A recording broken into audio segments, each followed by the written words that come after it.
Madison Parker, former Navy SEAL, wilderness instructor, fieldcraft instructor, mostly just learn how to live off the land. The resources that you need to live off the land are all around you. This is the art of primitive living. The resources that you need to live off the land are all around you. They are everywhere. Every tree, every leaf, every blade of grass, every tree trunk, every limb, the rocks, the leaf, everything. It's here.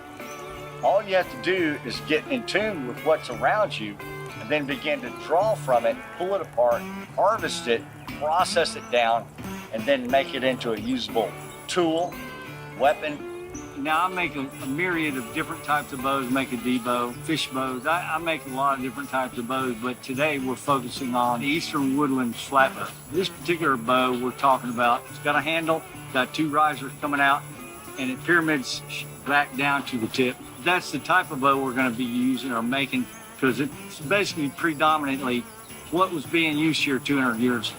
What you do is you've got to go into the field and you got to select a tree that's straight. So you got to be very selective about what you do. It's better to cut a young tree than it is to cut an old tree because old trees have been through the heavy weather like hurricanes and tornadoes and stuff. They're still standing, but the wood is no good. And then next to that, get a line on it and take your splitters and split your stave off.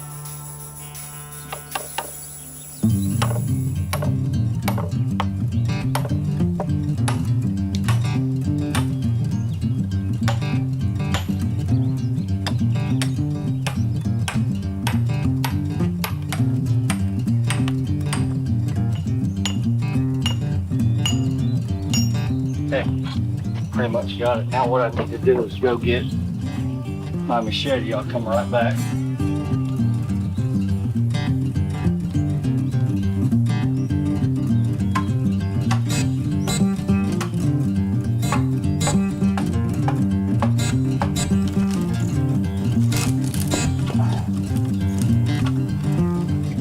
Okay, there's a decent stave right there.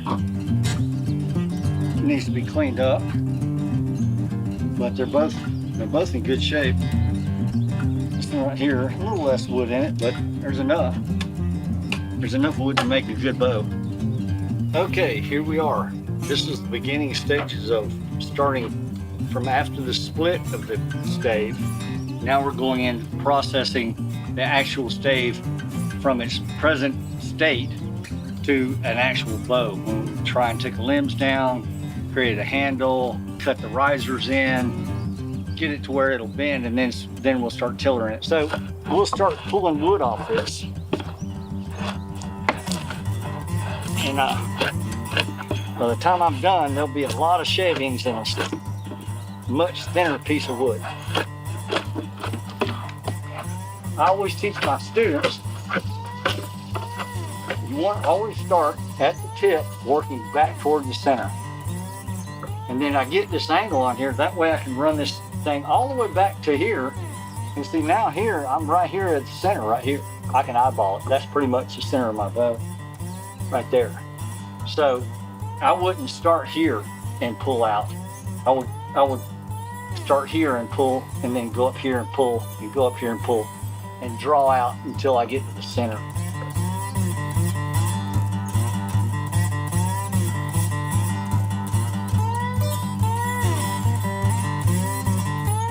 Overall length, which is just actually 65 3/4. We'll call it 66. We'll break it in the center.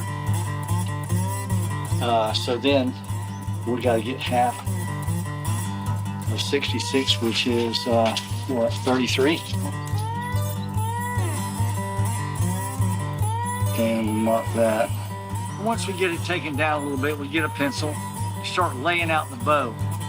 Draw the bow, literally draw the bow on the back of the stave. What I'm doing is I'm cutting my riser and my handle in, because that saves me a lot of work regarding drawing, on my draw knife.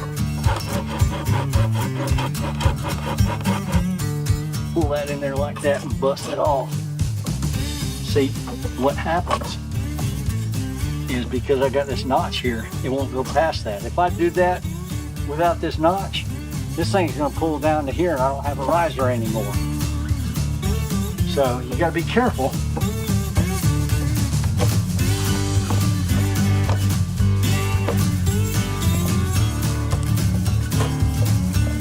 So now that I've got my notches cut in and I've got my handle, basically you can see where I've drawn.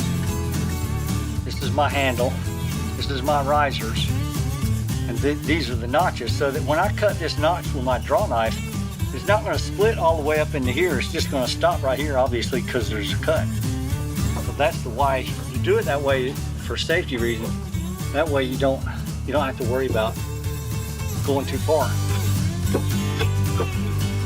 Oftentimes you just break that off like that.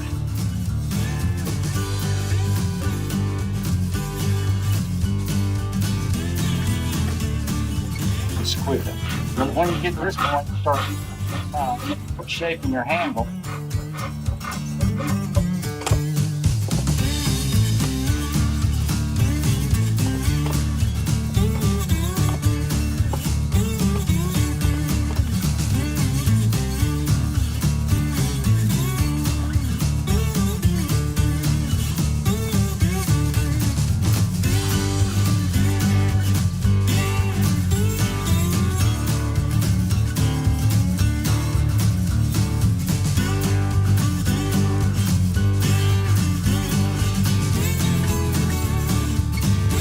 Got down to where we roughed out our shape.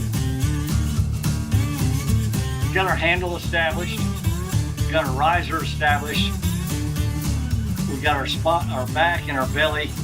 Everything looks good, but there's a little bit too much wood on this belly side right here. So what I'm getting to where I'm at tiller stage. Not quite there, but just a few steps more and we'll be at tillering stage. So what I want to do right now, I want to just lightly shave down just the finest amount of wood off this belly. I'm going to build a fire and I'm going to heat these tips up and we're going to recurve.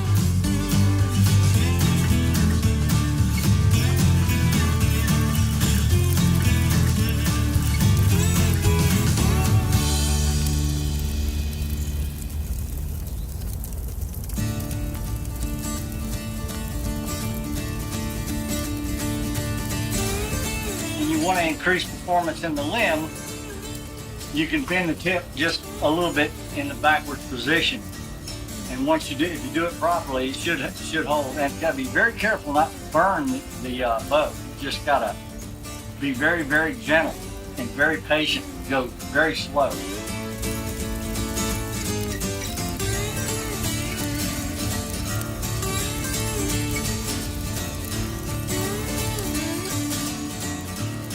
When it's right, it gets spongy. I'll show you.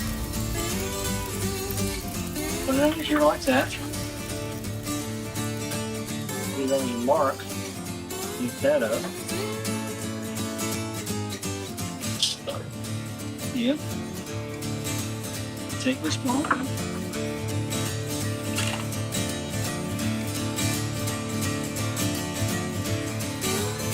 Okay, that looks pretty good.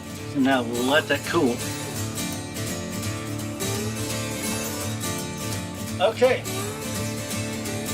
now what we have here is probably about a 2-inch bend from its original spot.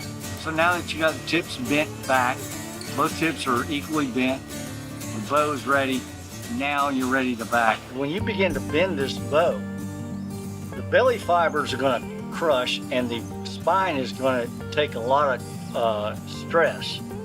So you back it to support the bend of the spine or the back. What happens is, without backing on this limb, it's going to take what they call string follow or a set. In other words, when you bend the limbs down and you put a string across, so the bow looks like that and there's a string, and you keep it like that for a couple of days, you unstring it, the limbs are still going that way, which means you've lost performance on your bow.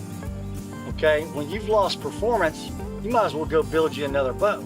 If I take the time to build a bow and then I back it, that makes it a lifetime bow. That makes it where, okay, I can shoot this thing from now on, every season, because the back of the bow, the limbs don't have any string follow in them. Because why? Because I put support of backing on.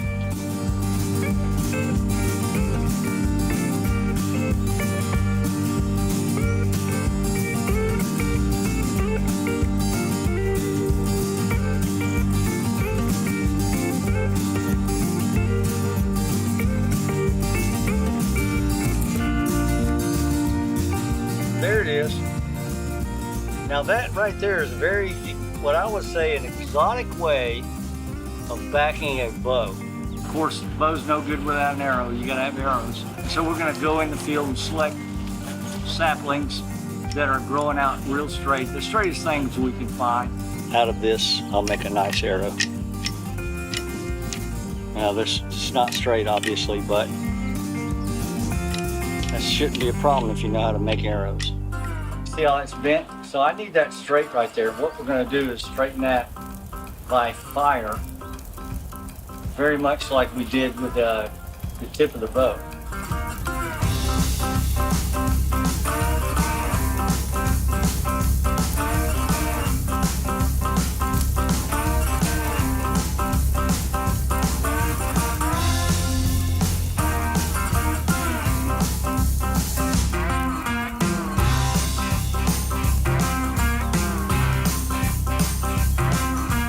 See that?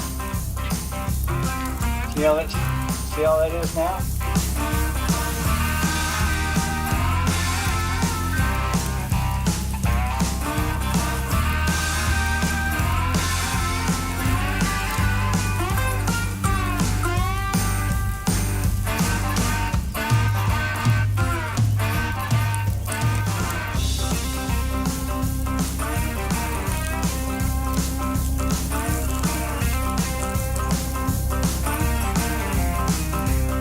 I will take this socket and I will shove this arrow right up in there. It's actually almost perfect. Look at that. I mean, that came out beautiful. Now, if you come to me, I can teach you everything you need to know about what types of weapons you want to draw from, what type of weapons you want to use and develop. Getting the better resources and knowing where to go get them is an important part of living off the land. And I can share that with you.